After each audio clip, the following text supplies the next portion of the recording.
4 years ago, March 2019, heavy flooding devastated parts of Nebraska. Yeah, an event many will not forget. Farmers and several people along the Platte River lost their homes and property. Channel 8's Matthew Mittleiter has a look back. About 4 years ago, this area was flooded with water from the Platte River, causing devastating effects on the environment and for farmers and ranchers in the area. Hank-Klosterman, who operates a cattle ranch a few miles outside of David City, says at the time he lost about 20% of his herd in pastures along the banks of the Platte River. When the water started coming in, Hank said he and the other ranchers had to race against the flood to try and get the cattle out. He says unfortunately they weren't able to move them and instead had to get themselves out of the area for their own safety. When you're dealing with livestock and, not only trying to maintain the safety of your employees, it happened so fast that you're trying to, coerce cattle to cross, depths of water that were too deep, and it all happened so fast that we knew we had to get the people out of here. Hank said they not only lost cattle, but fencing and other resources that were left on the land. At the time, he estimated their operation may have lost as much as 7 figures. He said it would take years to recover before the area could be used again for ranching.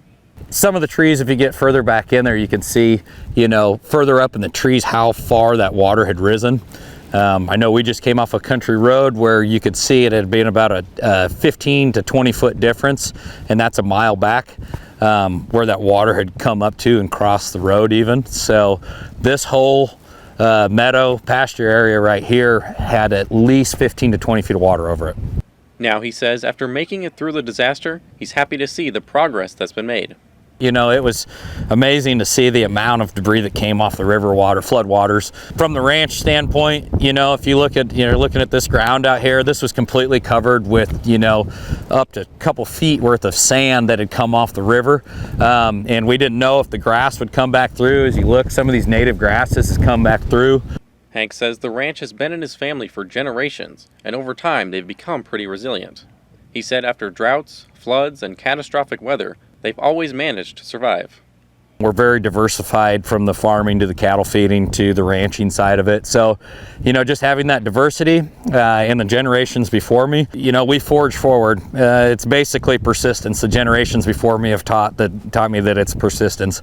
Today, the land around here has begun to regrow and recover, just like the people who live here. Reporting in David City, this is Matthew Mittleiter, Channel 8 News.